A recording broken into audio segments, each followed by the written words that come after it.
Welcoming all viewers to this episode on this channel, and special welcome to new viewers. So if you are just joining this channel, or this is your first time of watching this channel, I want to assure you that you'll not regret, because as we continue on this journey together, you will be well informed on issues that has to do with food that will help you in not only gaining knowledge, even in decision making. So what do we have up for today? Today, we'll be talking on EU recent decision on a particular food additive. So if you have not subscribed to this channel, please can you please subscribe?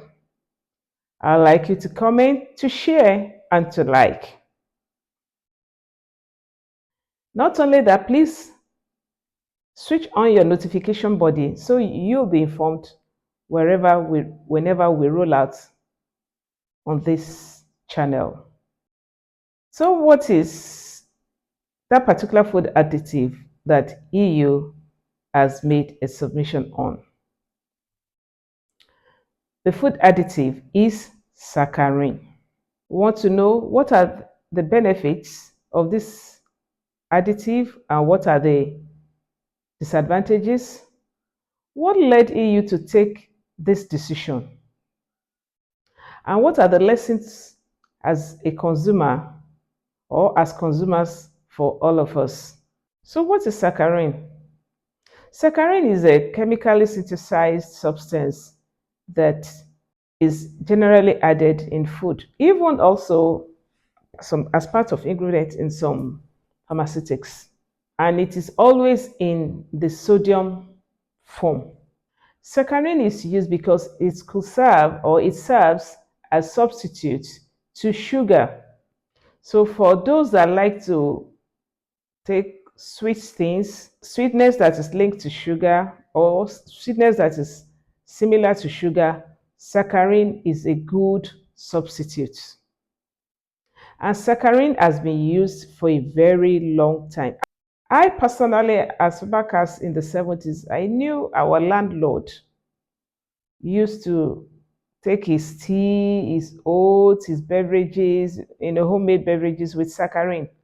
Though he was on a big side, whether he was able to achieve this purpose of using saccharin, I wouldn't know. So what are the benefits of using saccharin? One, saccharin is very cheap. It's much cheaper than sugar. Likewise, saccharin is about 300 to 500 times sweeter than sugar.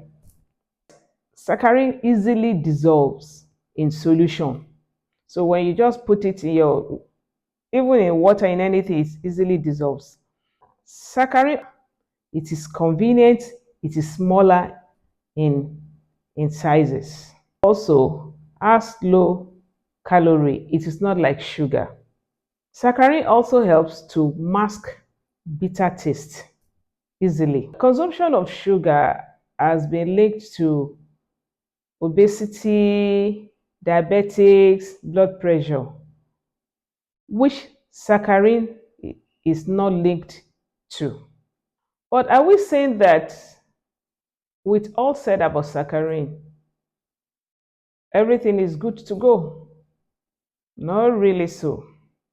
One major disadvantage of consuming saccharin that is linked to health from researches that has been carried out is that saccharin causes cancer of the bladder.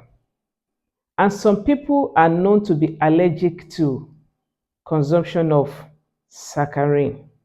Because of these advantages that have been mentioned, you find that saccharin is used in most of the low calorie beverages, where you have products where it is written low calorie, reduced sugar, sugar free, you find that saccharin is permitted to be used.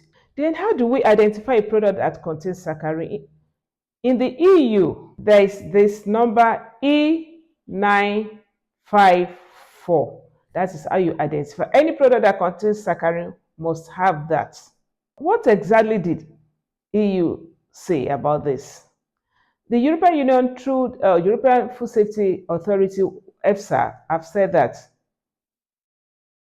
we can consume more saccharin. Is that a shock? Why would they say that? And what was the level before? Prior to November 15, 2024, EFSA allowed consumption of saccharin to be maximum of 5 milligrams per kg by body weight per day. But from 15th of November, now you could take up to 9 milligrams per day.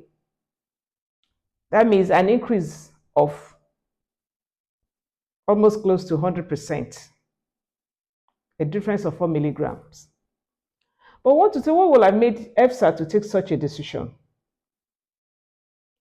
EFSA has based their decision on the fact that though saccharin is linked to cancer of the bladder, the research on which that was based was only in male rats and not female rats. You know, human being was not used for the experiment, but rather animals. Rather animal. So they found out that only in male rats. So it is not really general. Not only that, will they now have allowed them to make that decision to increase it? No. But they have said that the particular dosage that led to the formation of cancer of the bladder, even in the male rat, was extremely high. Even when we consume 9 milligrams per kg per body weight per day, the likelihood of having cancer of the bladder is highly negligible. And that's a science. Whatever decision is taken is based on science. What will now be the implication of this? For manufacturers of beverages or products that they've been using saccharin, it is now, they could have an upward review, at least to satisfy the sweetness that most of us that we want, and we do not really want to take sugar. Another thing is it gives leverage for consumers that we are safe if we have to consume up to that declared ADI. The DNA damage attributed to saccharin has also been refuted from available research. This permitted new level is still lower than that of aspartame, but slightly a bit higher than that of stevia. These are some of the non-sugar sweeteners that they are in the same group, with saccharin. The beauty of regulation is that countries may decide to make their own regulations based on their scientific facts. US allows ADI to be up to 50 milligrams. So which is still a difference, which is still higher than that of EU. There are some other nations, but the concern should be for low, medium income countries that import food products from EU that may contain saccharin. Their national regulatory bodies may have to look into this and to be aware that there has been a change in the regulations by European Union.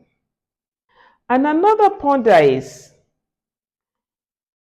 with the way sciences and researches are going on, It will be good for the world body, WHO, to look into this. Although WHO stated that most of the claims that are attributed to non-sugar sweeteners are not really so. Today, we've been able to see what saccharin is, what are the benefits and what are the disadvantages, and what action as consumers should you and I take. The decision is yours. If I want more sweetness, I do not want to take sugar because of attributed NCD. Maybe I'll go for saccharin. As we conclude today, I'd like you to subscribe to this channel, to still share, make your comments, and share. Bye, as I look forward to seeing you on our next episode. Thank you and God bless.